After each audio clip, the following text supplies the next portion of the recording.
Hello everybody and welcome back to the secondary stream of the Intel Extreme Masters Taipei Day 3, where we are watching and playing Group C and D. After today, at the end of the day, we will know the final 8 players of the Intel Extreme Masters in Taipei.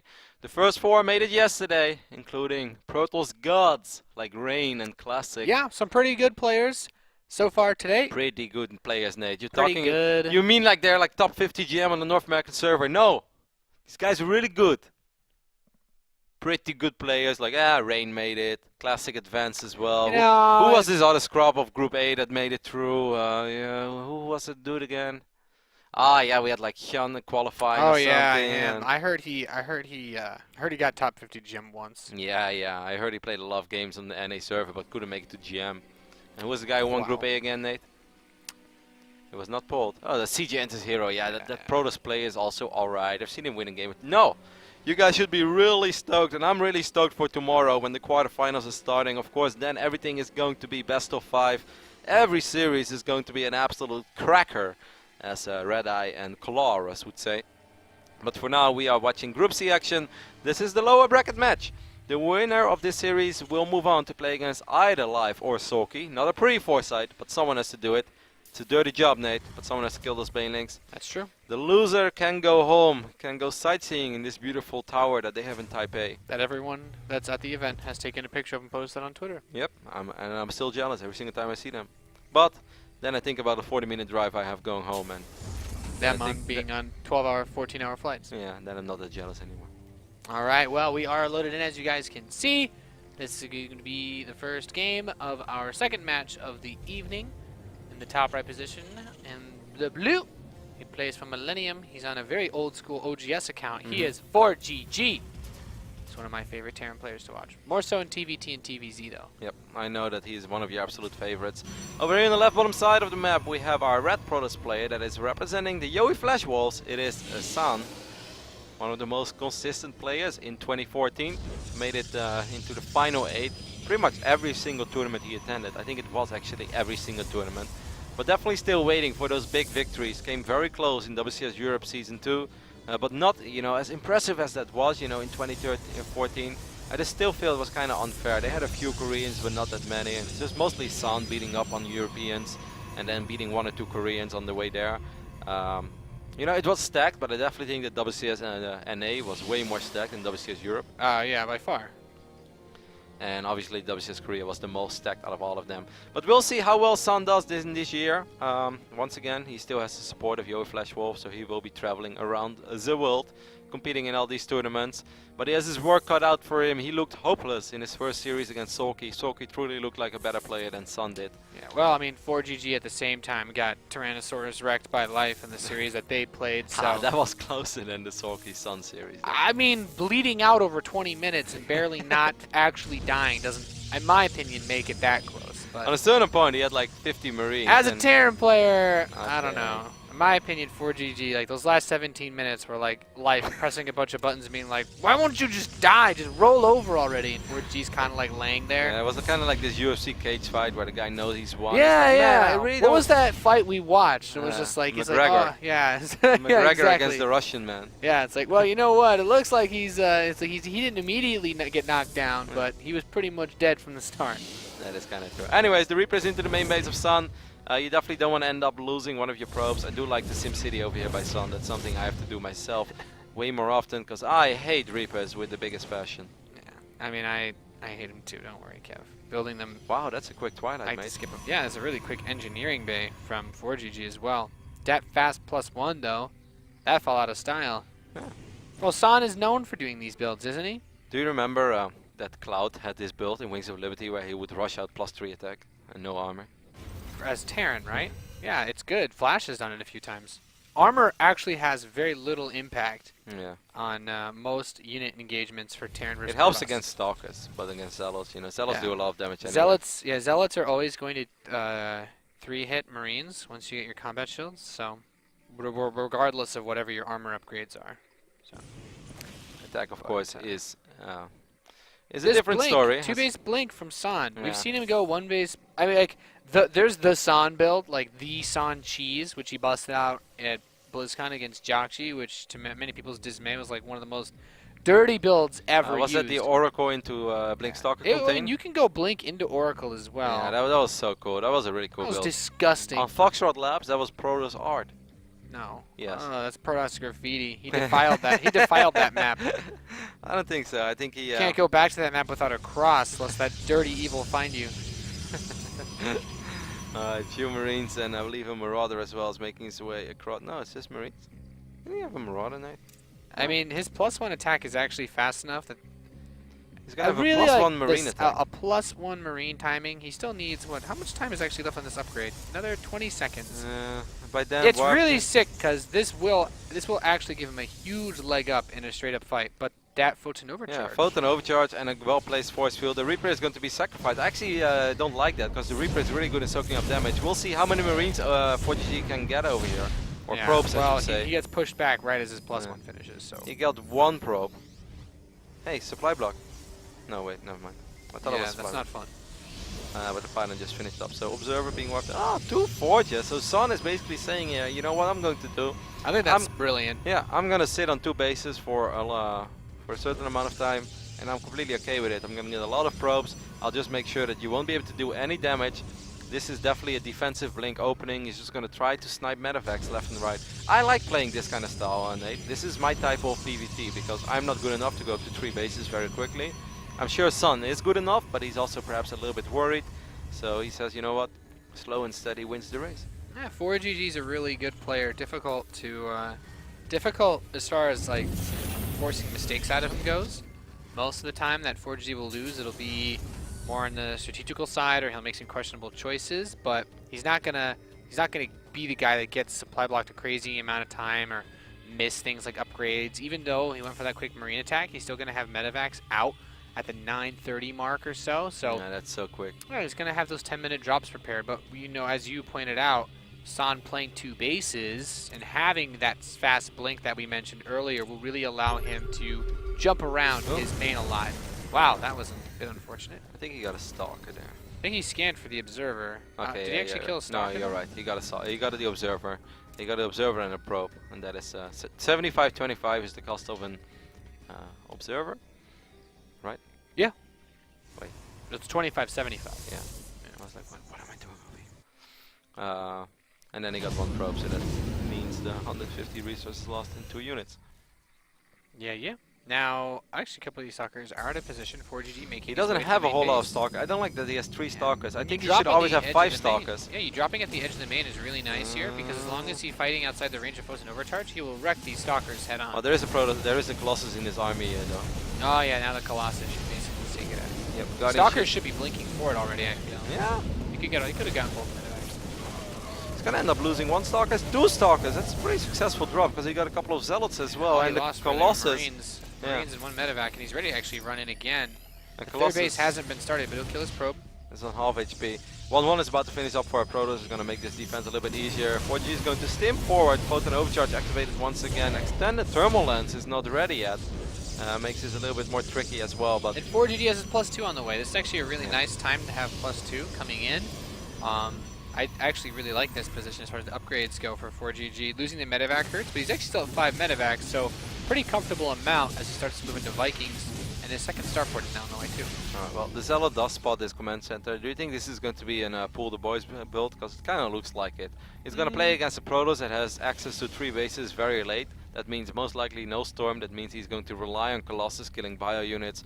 ForGG is going to have a slightly better economy because the 3rd command center is going down right now. 2nd starport going down. To me, this really smells like I'm going to make a bunch of Vikings and pool my SCVs.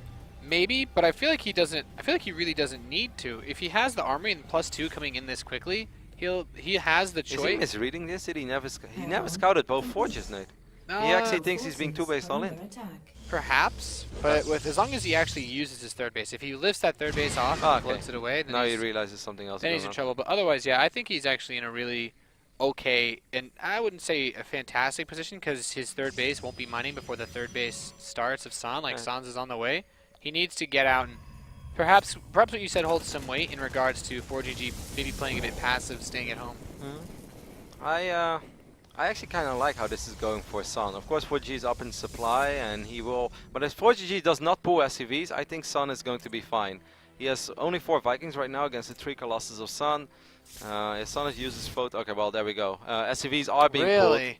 He needs more Vikings right now, though. Does he have 8 now? No, 6. Yeah. Soon 9, but I don't know how I feel about this. I mean, if there's no photon overcharge on this He Nexus, has to hit now, but yeah, charge is only halfway down. No charge definitely makes this a lot better for 4G yeah, as well. He needs to go before that Nexus finishes. I just don't think that this Viking Actually, count is high enough. Sun is Sun gonna has no idea where this army is, right? Yeah, Sun forfeits the third. Well, he has a very good idea. And is 4G gonna? 4G should just go back now, in my opinion. Just send those SCVs home. Yep, but it looks like he's gonna. I really would not. If there's one thing us Terran players are, Roddy, it's very stubborn. He's gonna push Time in. warp. No time warp place. The Vikings are actually kind. Oh, he's gonna go for this Nexus as well, Nate. Yeah, but he just dumped like 750 hit points of damage into it without actually killing it and lost a significant portion of his army. So he lost 11 SCVs for absolutely no reason. Yeah, pretty much. So Stalkers blink up, 1 medevac down. He should be able to get the next 2. Wow. 4GG's going to spread out and take this fight, but charge, as you mentioned, Kevin, it's done. Most of the Vikings still alive for this army, though. He's picked off 1 Colossus, second Colossus is down, and just go back. the Zealot's still being a huge pain. The one thing that's nice is that 4GG has his +2, so normally this fight, the Terran gets completely wrecked, but in this case, just spread out your Marauders once the Zealots are gone and kill everything. Yeah, Sun is still winning this fight, and when I said just go back, Sun, I didn't mean that he's not winning this fight, because it was, but the Zealots were so far ahead of the rest of the army, but in the end these 2 Colossus do survive. I thought 1 more was going to fall, but he already did good enough, and he just chased down those medevacs, and he picked off quite a few Vikings. I don't think he had to lose as many Colossus as he did there. In the end, I still consider that a massive, massive victory for Sun. We're looking at 55 probes with 2-2 upgrades against 38 SCVs. 4G is probably just going to try to do the same thing all over again. Now there is Templar Archives being wiped in though, and I would say, you know, 3 or 4 High Templars with Storm is going to seal the deal for Sun. I don't honestly, like 4GG after he got the cancel on this base, I don't think he should have done this. You're on 3 bases, man. Just send those SCVs back. Make more Vikings, because the Viking number was not overwhelming. It was definitely not the type of Viking number that says, I'm going to run into your natural, I'm going to idle above Stalkers and Photon Overcharge. No. Like, he barely had enough to win a straight up fight. Yeah, now he's rebuilding medevac, so he can't even get his Viking count high enough to do another pull. If he does, I think he's just going to get wrecked, because now there's Archons in the mix. We all know Archons. Okay, he's going to pull all the SCVs those again. SCVs are going to be like little Zerglings, Roddy. And those Zerglings, what happens when they run into Archons? They die. Horrible, painful deaths. This time there is no Photon Overcharge though. How many Stalkers do we have? 7 against, we have the Archons. There's no Photon Overcharge, Roddy.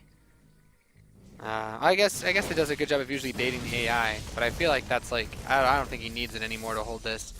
He should wreck him. Yep, with these 3 Colossus, as long as the Colossus survive, he's going to be more than fine. These Zealots are actually going to deal a lot of damage as well. There are Archons in the mix too. Stalkers doing a good job in sniping the majority of these Vikings. And 4GG's supply is just plummeting, man. This is going to be game number 1. Sun is going to win pretty convincingly in the end against 4GG. 4GG taps out. Sun wins, like you said, but 4GG did not have to lose the game like that. No, he didn't have to attack into the natural. You cancel the 3rd base. Your +2 is ahead of the the Protoss player's +2, which is really all you need to be. Sun did have 2 too, though. Yeah, like both players had +2, but you and I both know in Terran versus Protoss, if the Terran's on an equal upgrade, then it's usually pretty good for fighting Zealots. Like if he has +2 armor versus +1 attack, then as a Terran you're kind of screwed. But like I feel like he wasn't behind enough that he really needed to do an SCV pull to win the game. No, I think the first SCV pull to try to kill Nexus number 3, I could sort of get behind that. But I just don't think he had to run into the natural. That was just a perfect position for all the Stalkers, that blink on top of his natural ramp, so to speak. And he got a couple of free shots off. He dumped a lot of damage into the Nexus, and then he changed his mind. Like, if he would kill that Nexus too, even if you lose a bunch of forces, I'm okay with it. You have 3 orbitals on the other side of the map. The Nexus is 1,000 shields. He pumped 800 damage into it. That's enough to kill like all the Stalkers, to kill a couple of the Zealots in that army. But even if he goes all out on the Nexus and loses a bunch of units, like, I'm still sort of okay with it. Then he can just run back. And he has 3 orbitals, and what is Protoss going to do on a 1 base economy? That's awful. I don't think that you want to attack, because if that attack doesn't work, then you lose the game. So Sun would most likely still just like try to rebuild his own Nexus, despite maybe being up a little bit. I don't know. It was an interesting game.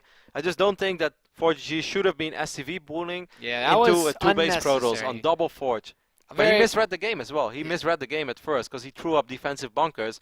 He's like, he's going to Colossus attack me. And then suddenly it's like, oh, wait. You pointed it out. He didn't see the double Forge. Well, our DreamHack Winter Champion is right now one map away from being eliminated of the Intel Extreme Masters in Taipei in the group stage. That would definitely be a little bit disappointing for him, especially against Sun. Sun, of course, a strong player, you know, a very consistent force throughout the entire year of 2014. But Sun is no Rain. Sun is no CGNT's hero. I wouldn't even say he's a classic either. You know, Sun is very good, but he's not the absolute god tier of Protoss. He's just one step below that. And I feel as a DreamHack champ, as He's a 4GG, demigod. demigod. Yeah. It's almost a god. He's half human. All right. Well, I can get behind that. Anyways, it's not over yet for this purple Terran that's spawning on the left top side of that wing.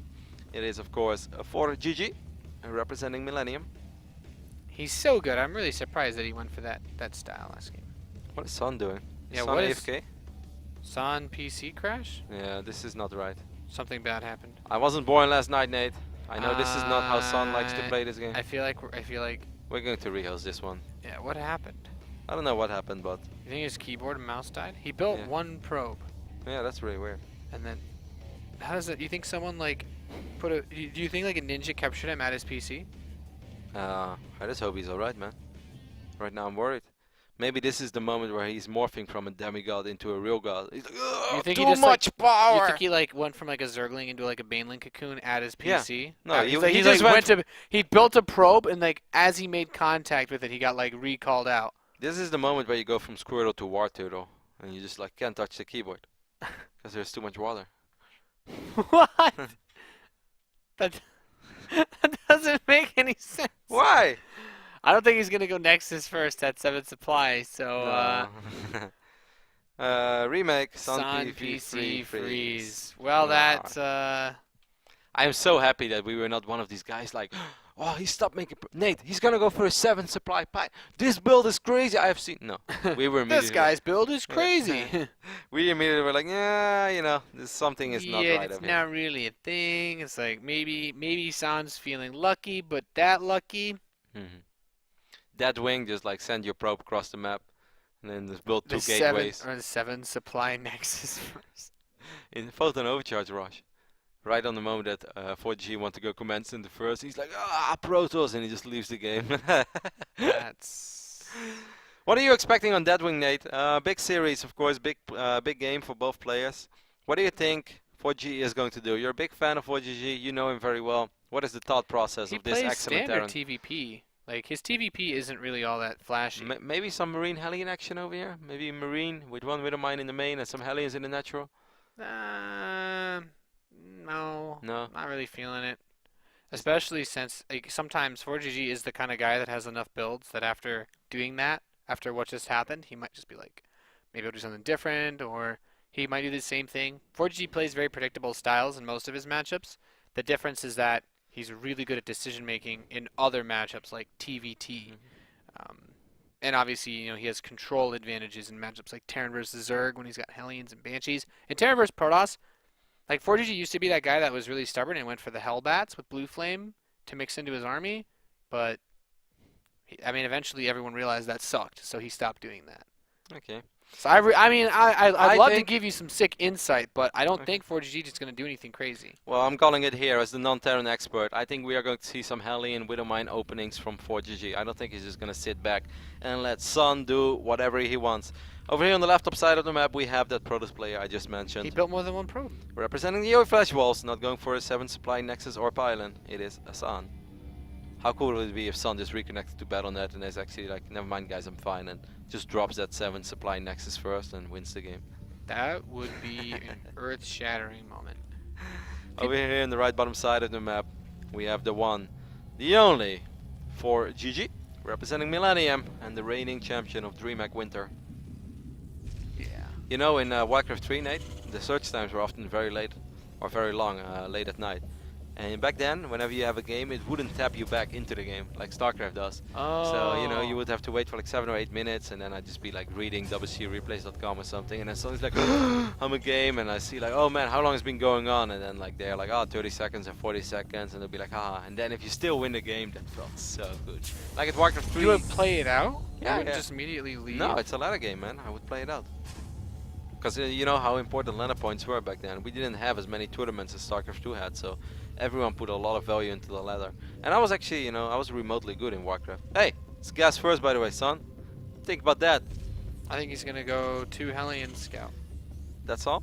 2 Hellion Scout. Yeah, he should start the factory, and then he should take 2 SCVs off gas. He's gonna open up with a quick reactor. If he can get away with not building Marines, he'll just get a fast reactor with no Marines, put the factory on it, 2 Hellions, and then run them straight into San's base to scout.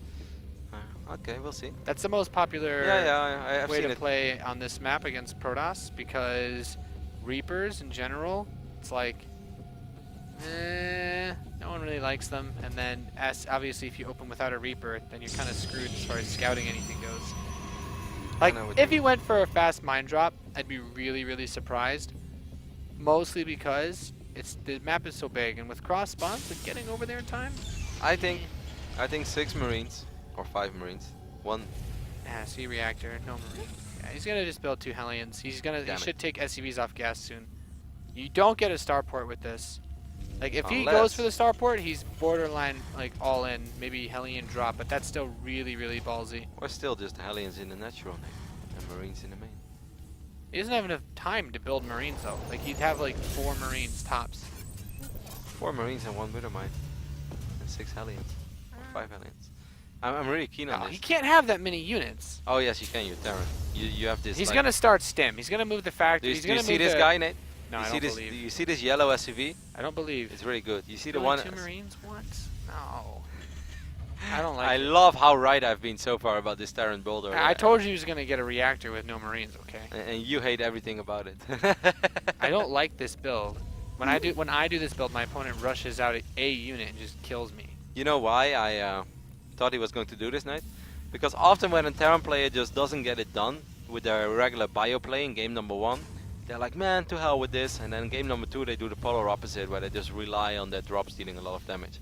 Well, clearly you don't watch my games, because I don't even try for bio. I just go straight to the widow mines. I know, but you're not, you know. I'm not 4GG. You gonna tell me that, Kev? And I can't dream big. You can definitely dream big, Nate, and I've seen you in WCS round 3, which is very impressive. That's something that you can be proud of, but it's just not yet IEM Taipei group level stage play. Hasn't lived up to my old Code S trophy on the wall. So it is indeed going to be Marines in the main base. I would have kind of liked it if he had 1 Widowmine in this mix, because I think Marines and 1 Widowmine in the main is so much more deadly than just Marines in the main and Hellions into the natural. But it's still, we'll see how much damage he will be able to do with this. Of course, right now, like Nate said, if you go for a build like this, you need to do a lot of damage. If you don't do a lot of damage, well, the Shrek-tening is coming for you. This is so fortunate, by the way, for ForGG that this probe did not go over here. If this probe would have seen it, it's so much easier for a Protoss to properly defend against this. Hey, he has no idea what's coming. Nope, and that's the only way that this build is going to work for ForGG. The probe is... Banshee? What? Oh my god, ForGG has gone insane, Nate. So I take back the part where I said 4GG shouldn't do anything crazy. Well, actually, I will keep that. I'll still say he shouldn't do anything the probe crazy. still doesn't know. Oh my god, your life could be so much easier right now, son. He will, of course, have Photonerve just here. Are the Marines being god, dropped? dude, this is like, this is exactly the way I love to do it. You drop right on the ramp and you just basically force him. So many probes are going to die. You force him to photon overcharge and then just go the other way. Look, all the probes, hell yeah! Wow, that's actually really good for Sun. That's around though. Yeah. That shouldn't happen. Wow, ForGG actually just threw a huge opportunity to kill a ridiculous amount of probes. Jeremy wants to get control, so he's possible another Hellion. Oh, 2 more Hellions ran by and just got wrecked instantly. Those 3 Hellions actually should have just won in the game. Yeah, I know. Those 3 Hellions should have killed at least 10 or so workers. It's so smart of San to work on this medevac too. Once that's dead, like all the micro potential is gone from this because the Marines don't have as much range as the Stalkers. Now the only thing... He's still going Hellion Banshee. Yeah. Does he know that this guy is playing Protoss and not Zerg? This reminds me of that game he played Another on factory. Wait. He's still on 1 base though. I know. What are you doing? I don't know. This is ForGG has gone insane. I don't know why I say wouldn't do anything crazy. There's some guy out there that's gonna be like, wow, I thought you as a Terran player you should just be able to predict that someone's gonna go 2 factory mass Hellion Banshee. I'm like, God, man, this guy. I don't even know if this is 4GG. Daishi like sat down at his PC. He's like, let's build some helis. All right, so this Benchi in the natural is actually doing quite some work. There's not a single observer yet on the map. Sun is like, you know what? This is stupid. This doesn't make any. I've lost against Cloak Benches today, by the way, on ladder. I feel so much less noob right now. Stalkers are saying hello. The thing is, 4GG has nothing at home. I hope he has a Banshee that's about to pop, because everything he has over here, well, he gets a good shot off. This is just the most ridiculous battle I've ever seen in TvP. Yeah. Well, No, stop shooting at Stalkers. Hellions aren't supposed to be able to win this fight, but with pulling SCVs, he can buy himself time. And as you were asking for, Roddy, that Banshee will finish. The Observer is here, though, so the Banshee inside of San's main will die. The thing is, it's 41 probes against 17 SCVs, because if you play on one base as a Terran player, you don't have a very good economy. Yeah, there's still some guy out there who thinks that mules are going to carry 4GG through this game. The thing is, if 4GG would have controlled his units better, he would have killed over 20 probes this game. And if he controlled his first 3 Hellions, you know, if there's one person I know who's really good with just 3 units, it's you, Roddy. What can I say? 3 is my favorite number name from anything tonight. I won't argue that. 3 red on the roulette wheel. That's what I was referring to. San starts an Immortal. There are a lot of Hellions on the map. This is building Hellions state against Blink Stalkers. You what? How is 4GG ever going to win this game? It's just not going to happen. He must be on full life till after that last one. Yeah. Like, he must have just been so upset. There's no way you practice for a tournament and you say to yourself you're going to win a game with builds like this. I mean, if he would have controlled his units better, he would have actually killed so many probes. He should have won the game very quickly. Like, he should have instantly won the game with his first 3 Hellions. Man, it feels almost like very anticlimactic to just end this series, this part of the broadcast like this. But just like that, Sun is going to take a 2-0 victory over a 4GG that has gone insane. That's arguably the most disappointing series I think I've seen in the whole tournament. That's that was just... I mean, those 3 Hellions in the main, there were Marines guarding the ramp that were in the concave as well, so it would have been tricky for the Stalkers, you know, to get past it. The whole point is that the Marines are the bodyguard, right? Yep. Like, they're the Marines are the friends of those girls that you want to hit on. They're in your way, and these Hellions are supposed to just go and completely wreck face while they block you. But the Marines... So the Hellions are the bad guys who have to... Well, the Hellions got wrecked. Like, the Hellions had, you know, it was wide open. Bodyguard. Yeah, exactly. It was wide open, right? It was wide open. He was going to go in the end zone. The defender wasn't there to watch. Okay. And he just dropped the ball completely. All right, so... The probes shouldn't be able to kill 3 Hellions. The probes. But the probes actually won the fight. It just doesn't make any sense. So the pros were actually the bartenders who were not supposed to take part.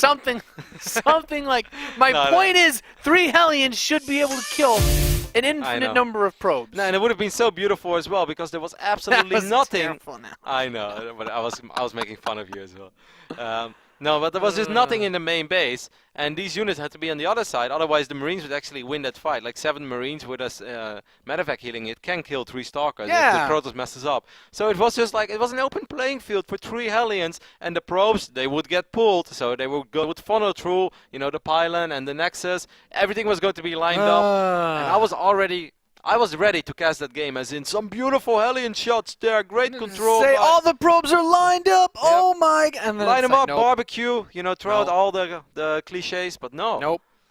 They get one surround up, and it's like, okay, that's unfortunate for 4GG, but that can happen. Then he lost his second Hellion as well, and you're just like, no, you're just like so dead right now. And then, you know, the Cloak Banshee could have done a lot of damage. I still don't think that would have ever been enough, because it was 40 workers against like 20. One base Terran is not a thing in this matchup. But what could have happened though is that the Cloak Banshees would have been able to kill 10-15 workers, then you just try to replace those workers and you actually have no unity in natural. Yeah, then the Hellions run in again and they kill everything. Yeah, but the Stalkers that were attacking on the other side of the map, you know, took priority for 4GG. So 4GG had to make sure that he didn't just lose everything in his main. So he was controlling the SCVs and the Hellions at home. And then the Banshee was just shooting at Stalkers, which is obviously a huge waste of time, because if there are no Stalkers it didn't even kill the Stalker. No, of course. It attacked one Stalker, and the Stalker ran away, and then it attacked the other one, and it was like, well... Yeah, but that's just because he was microing the other side of the map, and you can't blame him. But if he would have shift-clicked on 12 probes, he would have killed all 12.